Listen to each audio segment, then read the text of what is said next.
It's a very good point, Garrett, is having this upfront conversation with sellers about how do we want to negotiate, right? Because most listing consultations are centered around how do we position, how do we do this?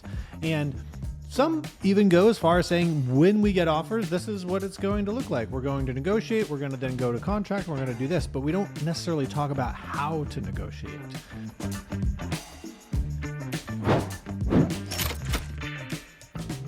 Welcome back to Life at 10 Tenths, where we inspire you to live at the pinnacle of your ability and purpose. My name is Garrett Fry. Got Matt Pinelli with me today. We have a great topic for you, and I'll just say right up front, 2 things you can do right now to support us or get more out of this content that comes out of Life at 10 Tenths. You can go download our app right now. That'll bring you into our world. And from there, you can decide what path you may want to go to get more information. The other thing to do is go on YouTube and subscribe to our channel. That helps us out tremendously. Go in there and like some videos while you're in there too. That also helps out also. Maybe make some comments. Until then though, Matt, we have an amazing topic today. It's come out of the coaching calls we've been doing. How are you, sir, today? I'm great, man. I'm great. I'm excited for this topic too, because this is something that, we do release control to sellers. I mean, sellers have control over the decisions. Buyers have control over the decisions. But when it comes to negotiating, a lot of times we kind of like abdicate our ability to influence strong negotiation and help people achieve a goal. We just kind of go okay, well, if that's what you want to do. And we don't really levy advice. And this is something that I see happen way too often. And even realtors bring emotion into this piece right here. Oh, they get their feelings hurt so fast, Matt. Fast. So fast. And then they kind of perpetuate this. And so we're going to talk about something and people are like, what are they talking about? I need to dig in. You do need to dig in. And I'll say this too, Garrett, share these episodes with other people who need to hear it, right? Yeah. That's one way you guys can help us spread the word is if you're getting value out of this stuff and you're like, hey, this is something that's important to me, share it with a colleague, share it with somebody else who might need to hear this stuff, because the better we all get, the better the industry is going to be and the more people we're able to serve, which is a beautiful thing. So I'll tell you this one before we even tell you what the topic is. You're going to want to share this with your managing broker if you can. This is one that the managing broker is going to take and give out to their agents and be like, you guys need to listen to this. So here's the topic. And this was taught to me many, many, many years ago of don't let the deal die on your side of the table. That's how it was given to me many years ago by a mentor of mine. And really what this means is that always counter. Any deal that comes across the table, anything that comes into your arena, you have a property listed at let's say $1 million, and somebody writes an offer for $800,000, instead of getting all bent, all mad, all who do they think they are, bent out of shape, send a counteroffer across. And so we're going to talk about why today, what this does, what the energy is behind this, and it's one of those things that, Matt, as you said, and I love that you brought up the realtor side of this, can get really.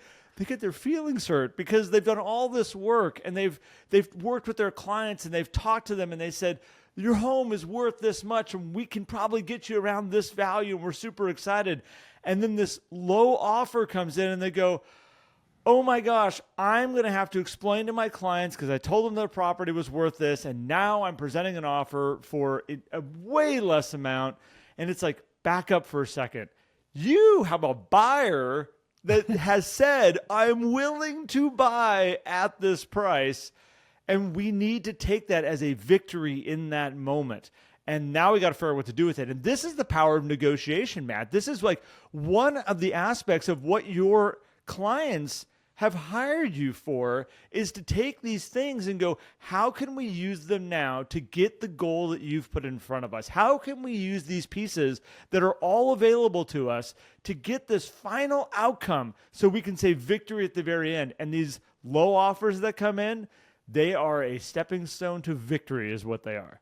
They are. And even if those offers don't come together, there is strategy in keeping negotiations open, because you can use those things. And we have stories that we'll probably share here today about the benefit of even just keeping one buyer on the hook that can work out later on down the road for another buyer. Yep. But before we even get into that, Garrett, I want to talk about like the energy around saying no, just like hard stop, no. And it's not that we want to cater to someone who's like, let's say we have a property listed at 600,000. Someone comes in with a $400,000 offer. Obviously, the answer is probably no, assuming that the house is positioned, appropriately. I'll say, maybe it's been on the market a little bit. Like the answer is going to be no. We're not going to take 400,000. But a lot of people think, well, to negotiate, that means we need to give something, because that's the reason why offers come in low, is they're looking to see, will you come off the mark? And all of this probably needs to assume that we are positioned appropriately, because if we are not positioned appropriately, that does change our leverage. However, comes in low, a lot of people say no, right? Boom, that buyer's gone, right? They're gone. I mean, maybe they'll come back, maybe they'll write something else, but that negotiation has now closed. But you can counter with the same offer that you have out there on the marketplace. You can be like, hey, you know what? We are not going to accept your 400,000, but we are countering you at 600,000. Yep. And maybe, because here's the other thing too, price is one element, a big element of this, but we also have terms, conditions, we have closing timelines, we have financing options. There's all these other elements that go into the contract that you can either adjust on the counter, in a positive way for the buyer, or you can adjust in a other direction, so that you can have a viable counteroffer that goes back, that keeps the conversation open, even if you don't expect a reply, because maybe the person's just bottom feeding, trying to figure something out. But until they say, no, we do not accept your counteroffer, technically you're still in negotiation. Yes. Right. And so when somebody comes and says, hey, Garrett, are you guys negotiating something on this property? Be like, you know what? We are. So yeah, Matt, we just saw this happen. So I have an agent that I coach. She basically had a property on the market, low offer comes in, clients wanted to blow it out of the water. She says, no. She goes, this is counter back at full price. That's all we got to do. Counter back at full price. We're in a good position here right now. We're new on the market. Launch that back over. They got another counter offer in, basically saying, well, what if we did this? So now, see, again, this is where when you have people that want to start to go back and forth, it's like, okay, nobody's willing to say no at the moment. We have something here that's got some traction. And so all of a sudden they come back. It was still way too low. And they responded back with another full price offer. They're like, here, no, this is what our offer is right now. Then at this point in time, another buyer shows up. And that other buyer says, we really like this house. Do you have any offers working on this right now? And they get the chance to go, we do. They don't have to say what it is. They don't have to say, oh, it's this stupid lowball offer that we're really trying to figure out. We're like, what are we going to do with it? So yeah, bring something better to me right now. All they have to say is, we do, which makes the new buyer go, somebody else wants what I want? I knew this was a good decision. Like, there are so many reasons right now. I'm not the only one that thinks this is good. We should make a good offer. You can then go back to the first offer and say, hey guys, guess what? We have another offer coming in. Do you still want to play this stupid game of trying to get a deal, or do you really want the house? Yeah. And then all of a sudden you've got two offers now working, and this is a powerful position to put your clients in. So Matt, this is what I started to kind of go down of like, how well do we educate our sellers up front? That this is a power situation I can put you in if you don't blow this low offer out of the water. Like, it creates an opportunity to create this very, very strategic power situation. Yeah. You blow it out, we got nothing. It's a very good point, Garrett, is having this upfront conversation with sellers about how do we want to negotiate, right? Because most listing consultations are centered around how do we position, how do we do this?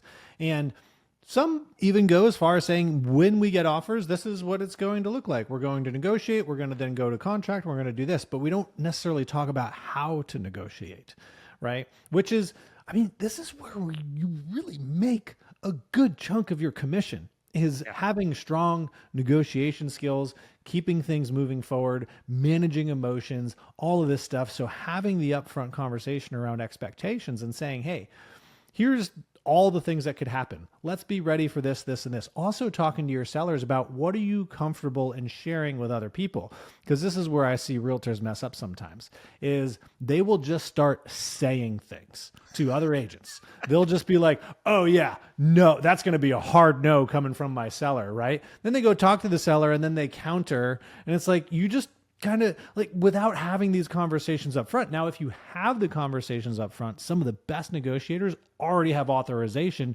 to do certain things so that you don't need to bother the seller with lowball offers. Be like, you know what, if we get offers like this, you are already pre-authorized to counter with X, Y, and Z. You know, if you have that conversation, now you can be in a better position and you can run strategy better. Versus just kind of like, well, I'm trying to connect with the seller. I'm trying to do this. I can't hear. And then the realtors get all riled up, which understandably so, because they're trying to do all this stuff. And the slowest negotiations typically run out, right? If we can't connect with people. But strategic negotiations, time kind of just gets removed. They might be long, they might be short, but you have better strategy. And the only way you have strategy, Garrett, is having that conversation up front. So where do we even start with that? If we're sitting down with the seller at the consultation, you know, how do we start that conversation about negotiation strategy and countering, you know, low offers or good offers or anything? Well, I think the first thing is most of us don't have a conversation about that at all, as we just kind of had this, because most of us are trying to showcase how we're going to market the property, how we're going to, you know, these are all the ads, what we're going to run, what we're going to do. But very few people sit down and say, okay, now we need to talk about when an offer comes in. And this is where you can almost build a flow chart if you want to. Like, okay, so this is what's going to happen. Like a good flow chart. Yeah, flowcharts are great. We did a whole episode on flowcharts. So didn't we? Yeah, we have one on it way back. Maybe that would be like a good way to double up on the SOP episode. Be like, Oh, man, yeah, there we go. Matt talk about SOPs forever. Now he's going to talk about flowcharts too. So, but if you came in and you say, okay, so let's take this scenario for a second. We put it on the market. We get multiple offers up front, and this is a strategy that we're going to use to basically work out the best scenario for multiple offers coming at us. We might have that happen. It's still happening out there, not as prevalent as it was a little while back, but this still could take place. We have this other spot where we hit this market as close as we can. We get one maybe good solid buyer that comes in pretty quick and says, I like your price. I want to make an offer very close to market value. That's probably the easiest situation. The first one has its own challenges. This one's probably the easiest one to go, okay, sounds good, let's move forward. And then we have these other options, which is low offers and really low offers. Here's how we're going to handle these when these come in so you know what to expect. And that whole saying of we're not going to let the deal die on this side of the table are the words you need to say. That is literally what you have to say to your client. Part of my negotiation strategy and putting you in the best position and helping you get to where you want to go is we will never let a deal die on our side of the table. That does not mean we have to give up anything. It does not mean that you have to, all of a sudden give into a deal that you don't want. No, we just always are going to ask for what we want until they go, we won't do that. And if they say we won't do that, then we go, great. We can't move forward with you. And we go this direction. But at some point they might go, we're going to do that. And if we can, I want to get you to that position where they go, we're in. Like, we'll make that happen. You have to put all these different scenarios, these different paths that this could potentially take in front of them. So when they come up, so it's like when you're on that road trip with them and all of a sudden they see something along the way, this opportunity that comes up, they go, oh, we know what this is. Matt told us about this. We know exactly what's happening right now. We know exactly what my realtor strategy of how they're going to handle this is. So we don't have to sit back and go, what do we do? What do we do? What do we do? Maybe should we kill it? Should we do this? No. This is that offer. Here's how we're going to handle it. By the way, Matt, what do we do next? We need to set the stage. And we just never set the stage, Matt. But that's what you have to do. You got to set the stage. Oh, we're never going to let the deal die on our side of the table. That's you're 100% spot on. That's what we need to tell people, and part of it too, Garrett. I mean, how I've seen this happen before where sellers will say hard no. right? We're no. And then a week or two goes by and they're like, well, so whatever happened with that buyer? Are they going to come with something different? It's like, well, we told them no, right? That's The done. energy of sending no, even if the buyer knows that their offer is ridiculous, right? Yeah. Even if they know that there's no basis for why they offered what they offered, a hard no gives them like, well, I guess we're just going to move on there. But so I think, Matt, we also need to set the stage on what is a buyer's pathway in going and buying a property. So we got a seller, they want top dollar for their property. And by the way, they think their property is gold. They think it's amazing. We have this person over here that has no emotional attachment to this property at all, but they think it's going to make their life better. They're pretty excited about it. But at the same point, their goal is to spend as little as they possibly can. Their whole goal is to keep as much money in their pocket as they possibly can. Maybe they want to remodel. Maybe they want to put a pool in. Maybe they want to do other stuff. And they're going, gosh, if we can hold on to some of those funds, we might be able to make this happen. My father-in-law is a prime example. He is a gentleman that thinks everything that he owns is gold and everything that you own and that he even might want to buy is crap. And he will argue that position all day long to the death. And then when he wins and he gets it, it turns into gold. Like all of a sudden now that thing that he was telling you is really not worth all that much. And you got to understand why it's not worth that much. Now all of a sudden is his gold treasure. And he's a master of it. And he's a very strategic businessman. It's worked really well for him in his life. But we have to understand and help our clients understand that's potentially the buyer that's coming. Why in the world would they offer full price right up front if there's potentially a chance that they could get it for less? Why would they do that? Why would they leave that money out there if you're willing to go, well, you know what? Maybe we should just do that. He wants a counter back. He wants to play the game. He wants to all of a sudden go back and forth and be like, well, I didn't get it for what I wanted up front. I still got a good deal on it. I feel like I fought for it though, because he does love the product. It's not trying to hurt your feelings. It's not trying to make you feel bad about this thing that you have. But it is, I think we have to educate our clients on who potentially are these buyers coming and what can we expect from them. I picture your father-in-law being the guy who's like, Garrett, I understand you think this is great, but like, let me do you a favor and just take it off of your hands. In fact, I think you should probably pay me to take this because clearly you don't want it because it's for sale. It's probably burning a hole in your pocket. It's costing you time. Let's just get this over with right now. I can take care of it. It's not that great. I don't even know if I really want it, but I might as well help you out. Right? My father-in-law, and I love him, we negotiate very, very, very differently. And currently I have been put in charge of selling a 1993 ski nautique that he owns. That, as far as he's concerned, is gold. It's gold. And it has brand new interior in it. 15 years ago, new interior was put in the boat. I'm like, oh my goodness. But it's the same thing of like, this is like different negotiation strategies. And this is a prime example of he's looking at this thing as top dollar. This thing's in great condition, even though it's got a crazy amount of hours on the motor, even though it's got all kinds of cracks and weird stuff in it and rattles and does weird things. It's gold. And we have to show people like, buyers are not going to look at it that way. And so when we get that lower offer, we really kill some great opportunities. But Matt, I think the other part of this is helping your client understand what does that low offer do for them when it comes in. Let's forget about that ever being a deal. Like it's one of those moments you can step back and say, this is never going to turn into a transaction probably. And you have your seller going, well, why are we wasting our time with this then? Like it insulted us and now we're wasting more time goofing around with this thing over here. And it's like, let's just assume it never turns into a transaction.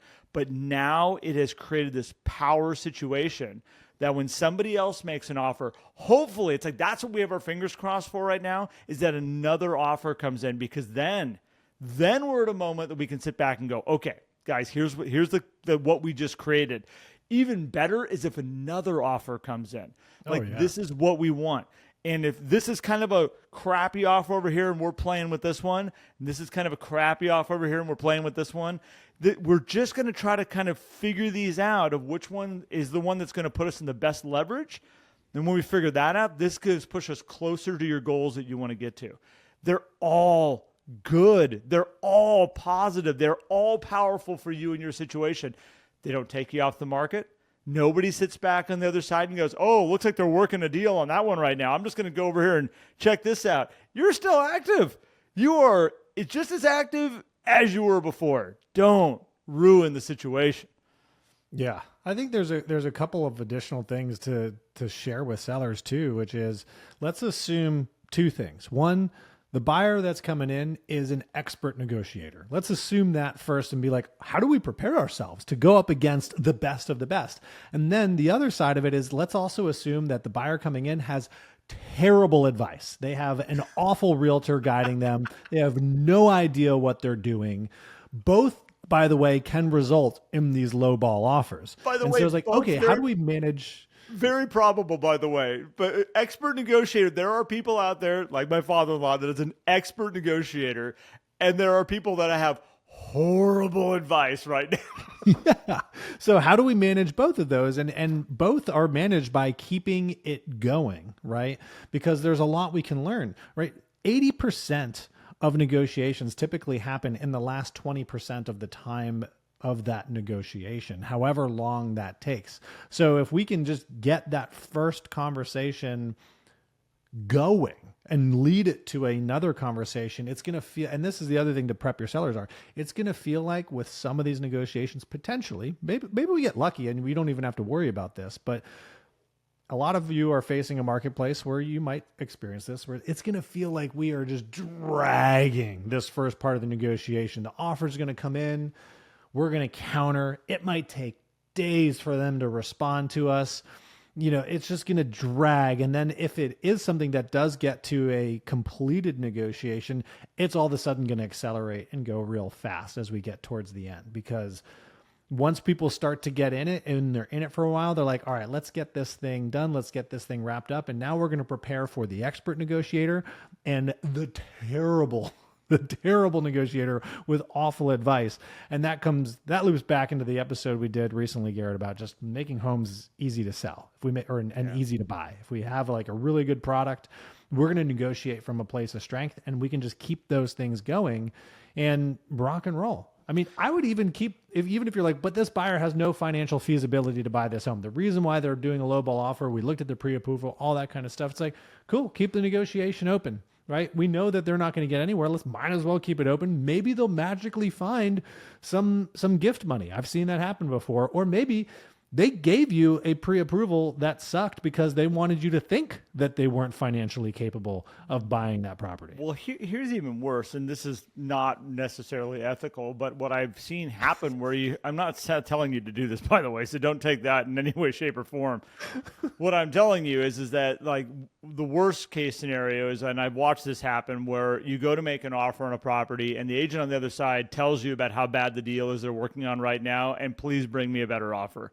Right. And it's just like, oh my gosh. Like, okay, one, yes, I'm totally going to take that back to my clients and be like, well, they are working on something right now, but it's a low offer. It's not what their seller wants. Then it's not going to get them to where they want to go. So let's bring an offer in because we got a pretty good chance of getting this. They think that sharing that is going to make that person write and maybe hopefully a better offer. And really what you're doing is you're taking away all the power of a really strong offer. You're bringing in another weak offer is what you're bringing in. So, I mean, not terribly weak, but they know that there's a lot of room in there. So it's like all of a sudden what you want to do is say, we have an offer. We're working it right now, but I encourage you to write because we want to make something come together here. So bring an offer. And that's all you need to do. Bring an offer. We've got something we're working on right now, but we'd love to see what your offer is. We'd love to entertain what another offer looks like from a new buyer and see where it goes. We haven't committed to this yet at all over here. And as of right now, like we've got some time, you've got some time, bring it in. That's the position you want to put your people into. And I think that you need to almost compare it to like window shopping, Matt. You've got somebody that they have a desire and an interest in something. They want to get something new. They're walking down the street and they see something in the window and they have interest in it now. They're like, ooh, that's kind of interesting. We want to go check that out. Like, let's go inside the store and see what it's all about. Now they're trying it on. They're feeling it. They're kind of going, okay, this feels, let's make an offer. I don't want to buy it for full price, but let's just make an offer and see if I can get, because I actually like it. Like, and I think we need to help our people say the offer that they write is not a whether they like your property or not. It's not an insult type of thing. The mere fact that they're here writing an offer says they like what you have. That's it. They, out of all the homes they could have stopped at, all the ones they could have made or not, they chose yours. So let's see if we can figure out where this is going to go to. And we, again, all this goes back, Matt, to the very important conversation that needs to happen right at the beginning of the relationship when we say, hey, you want me to list your property? This is, by the way, how we're going to handle these things as they come up. Yeah. And if we don't set that stage, then emotion takes over in that moment, because once that seller gets their feelings hurt, it's very hard to come back going, oh, wait, guys, wait, hold on. Wait, I know you're super pissed right now, but just calm down. But don't say that, by the way. But calm down, because this is awesome. This is what this does right now. It's gone. It's over. You will never get them to all of a sudden go, oh, this is cool. I didn't look at it that way. They're upset. They're mad. Usually, if there's two parties involved, one's going like, I think maybe we should take, and the other one's going, no, I don't want to do anything with it at all. I'm frustrated. I don't like that. That's rude, and we're not going to give them the time of day. And all of a sudden, it's done, and it's all because the stage wasn't set. And this is with anything in a working relationship. This is anything with good relationships that you have in your household. Set the stage up front of what all the potential outcomes are going to be, and all of a sudden, you're going to have a much more enjoyable journey. Yeah. You know, if you're going on vacation with your family, set them up. Are we going to be hanging out at resorts and doing water slides, or are we going to be staying at VRBOs, or are we going to be staying in a tent? Because that's what this was. As long as everybody knows where we're going and what it's going to look like, you're going to have happy people that are on the journey with you, and that's what you need to do up front. And if you don't set the stage, you lose the opportunities to take the action. And Gary, you brought up a very important point in terms of information that you share as the representative as well. And you want to be outrageously careful, and you don't want to share something that puts your seller in a bad position. And I think the more upfront conversation you have as a realtor, the better you get as well. The more information you have, the better your skill set will develop. And I remember, for those of you who like to watch the real estate shows on TV, if you're a fan of those things, I think it was Josh Altman in $1 Million Listing LA, and he does this a lot. I think it's him, where he always goes and tells the sellers, I got great news. We have an offer. And he says that before every time he's giving them this like offer that he knows they're going to be pissed about. And the seller always goes, Josh, this is not great news. This is a terrible offer. And he's like, it's an offer. And he's like, what we just got to counter it. And like, whether he is your cup of tea or not, if you look at the way he encourages his sellers, and there's a lot of, probably added drama for TV, but the way he encourages sellers to not let the ball drop on their side is really, really good. And I think it's key to his success as an agent as well. And I want to turn this around too. This is also important for the buyer side of the negotiation as well. Yep. Now, there is a little bit more risk on the buyer side, because the longer your negotiation is open, the more time somebody else can come in and compete with you. So you got to be careful. That said, you want to have that same strategy. Hey, let's go into this, talk to your buyers up front. Let's assume that the seller is the best negotiator in the world. And let's also assume that they have terrible advice and they're an awful negotiator, and they're just going to come back and say no because of what's going on. How do we keep that deal alive? Because one of the best advantages for a buyer is sometimes getting a no, because you're like, all right, cool, they can't use our offer against them. Let's re-strategize if we need to. At the same time, we also don't want to get a hard no, because if we get into this seller emotional roadblock, it's going to be really hard for us to come back. And so again, I would not advise about dropping lowball offers. I would use all of your information to your advantage to craft a really well-structured offer and present it well. And if it is low price, have really good reasoning as to why. But we still need to have those conversations with our buyers up front, just like our sellers, in terms of how do we keep this negotiation going when, hey, because right now, Garrett, in this marketplace, a lot of people are looking at inventory staying on, and we kind of have these two paths of perspective. Buyers are looking for deals and sellers still think that they have gold, right? And a lot of them do. So having a buyer and saying, hey, we are going to run into some pretty tough sellers because they've experienced this marketplace over the past 4 or 5 years where they were watching people put signs in front of a house and they're selling. And in fact, we are probably going to encounter sellers that maybe did that back in 2021, right? They were one of those sellers that they put the sign up front. They got multiple offers. It went over ask, and they're looking to do the same thing again. And so when we come in and it's not going to be that, they're going to be a little bit, hurt by that. So how do we manage that? Let's have that conversation up front and then go in with your strategy and win some deals, people. Like I want to see people winning deals, Garrett. And this is the one way to do it. Your energy is going to be better as an agent. The buyer or seller's energy is going to be better as the client. And that energy is going to go right into the negotiation. The other side's going to feel it. They're going to be like, hey, this is somebody who wants to do a deal. And so let's keep the conversation going so we can get to a deal. Because if they get the energy that you don't want to do a deal, you're just fishing, or from a seller side, if you're like unwilling to even do anything, then the deal's done. It's gone. It's not coming back. Well, you brought up something earlier on here, Matt, which was you put yourself into a position where you can also do negotiations for people. And I find that we've talked about, like, are you on the same side of the table with your client?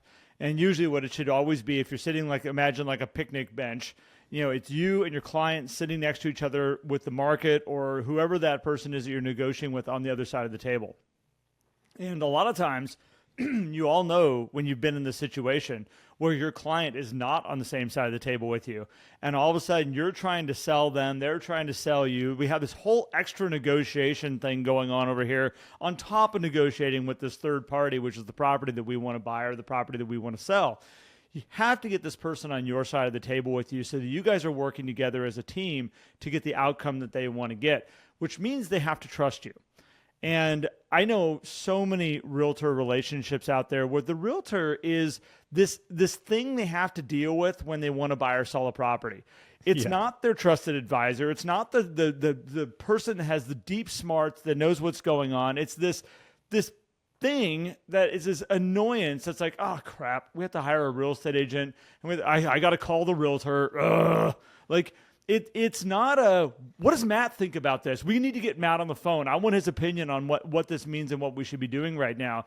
And I want to ask all of you, strive to be that real estate agent. Strive to be the one that knows the market, has the deep smarts, and whether you write an affirmation around it, whether you put up a vision on the wall of who you are in this industry, one of the elements of that is that I have the crazy, crazy, crazy knowledge and smarts that I am in incredibly high demand because people want my advice. They want my direction. They trust what I'm going to do. Because if you're that person, you can earn that trust, Matt, of learning where they want to go and saying, do you mind if I negotiate on your behalf? What are my places that I have to go to? What's the lowest I can go? What are the things that are really important to you on this? Because then you can go negotiate and come back to them and say, okay, I didn't get it all, but I did get all of this, and I think you're going to like it. And you guys still get to make the decision of what's going to work here. But you can now bring an offer back to them that you've kind of verbally negotiated, knowing it's a yes, knowing your client's going to be, we're good with this. And you can go back and say, like, here, we're signing this thing. This is ready to go. We're done. But you have to earn that trust. And a lot of us don't have the trust. We haven't set the stage to earn the trust. We haven't asked enough questions to earn the trust. And we also haven't shown that we should be given the trust. And we got to put all these pieces together. If you do, you will become a very high demand, sought after realtor, negotiator, expert for these people. Yeah. Oh man, that's perfect. And at the very least, you're going to be able to take deals to a point where you get to go back to your client for another decision where they may change their mind on kind of where they want to go, or they just have a point where they're like, hey, okay, I trust you to take it this far, and then, definitely bring it back to me. Because if you can speed up some of that first 80%, that's going to help a lot too. It's going to take the stress. We kind of forget as agents, and because you see this in agent marketing all the time, Garrett, where it's like, look at all the stuff that I do. I'm going to take all the stress out by helping you get your home ready and all this stuff. But look at my postcards. Yeah, which is helping take some of the stress. Don't get me wrong. Yeah. But a lot of the emotional stress comes in the negotiation, right? Like, let's get there. Let's do that really, really, really well. That's going to get you referred. That's a really interesting way to look at it, Matt. If you map out an actual real estate transaction, if I was to sit down with somebody and say, what are the highest points of stress? What are the lowest points of stress as we go through this? By the way, my job is to take these really high points of stress and bring them down so that they're not as stressful for you. So you have somebody in your corner going like, you know what? Matt's got that under control. I'm so grateful that we have Matt in our corner. When you don't feel like you have somebody in your corner, these stress levels are extremely high around these areas. Negotiation of inspections or waiting for inspection reports to come back is a super high. Waiting for counteroffers to come back, super high. Not knowing what the negotiation strategies are around this, it's super stressful. Everybody's sitting on pins and needles. And we all know when you have somebody you trust in your corner going, it's okay, we got this. I've got the best of the best in my corner supporting me and figuring out how we're going to get there. If it's possible, Matt's going to make it work. Like, I want to be that person for people when it comes to negotiation over a deal. I want to be the person that's known for the great marketing and the great staging and all this stuff. And this is all these things, but that's the element that gets us to the real game. And the real game is really where you're going to shine. It's also what you're referred over. It's what people are going to go tell their friends about. It is the core meat of what makes you stand for the fee that you charge. So this is the opportunity that sits in front of you right now. And Matt, we started this entire episode with don't let the deal die on your side of the table. And everything we talked about is how you can put yourself into a position that'll let your clients go, oh, and that's why we're doing that. Yeah, I love it. I love it. So guys, don't let the deal die on your side of the table. Don't do it. Don't do it. Rewind and listen to this again if you need to. And I think too, to help yourself, if you have good negotiators that you're around, you're going to get better too. So share this with your colleagues. Think about a way that you guys can get together and practice some of these conversations, because these aren't necessarily easy conversations. And the more you practice, the better that you're going to get. And so Garrett and I have been working on these strategy session worksheets for each podcast. And at the time of recording this, we're finalizing it. At the time that this is released, there should be one available for you. If you go download our app, we have a whole section in our app for free that has all of our podcast episodes, which actually gives you the ability to search all of our podcast episodes if you're looking for a particular topic, because all the show notes are in there. That becomes searchable. But also we're going to have a link to these strategy sessions. So you can actually download one of these worksheets. If you're a manager, you can use it for one of your sales sessions. If you're an agent, you can send it to your manager to use for a sales session or a sales meeting, or you can create your own group and go through the prompts, have a good discussion about it. And this is a really, really great topic for you guys to have conversation around, because it's going to allow you to practice. So go download the Life at 10 Tenths app on your device, whether you're a Android or an iPhone. It's available on both platforms. Or if you're just even in our community, you can log on the website as well. Go to members.lifeat10tenths.com. You can log in and you can also get access to it all there. All for free. It's all free. It's amazing. It's amazing. And then if you do want to level up, if you want to get some extra content, we have a very, very, very low cost, amazing Inside Track membership, which gets you mindset videos. It gets you win the morning prompts. It gets you a live session each and every week. It gets you additional videos too, Garrett. There's additional content. You get our book insights. There's some really good stuff. You get to interact with Garrett and I at a higher level because there's more posts that you can comment on. And then, of course, if you want to go all the way into our group coaching program, the 11 Circle, which is incredible, tons of incredible value where we're coaching every single week, and you get to surround yourself with amazing agents who are looking to thrive just as you are. You can check all that stuff out there. It's amazing. But otherwise, guys, keep enjoying the podcast. We love you guys. Take a screenshot, share it up on your Instagram, tag us, share it wherever you can to help other people see this so that they can grow and succeed as well, because they'll remember who pointed them in the direction of something that helps them improve, which will enhance your relationship with that person. So appreciate you guys a ton for listening. Garrett, appreciate you, man. Great topic today. This was a good one. Thank you so much, man. Thank you so much, everybody. Always love doing this, and we will see you soon. Take care, guys.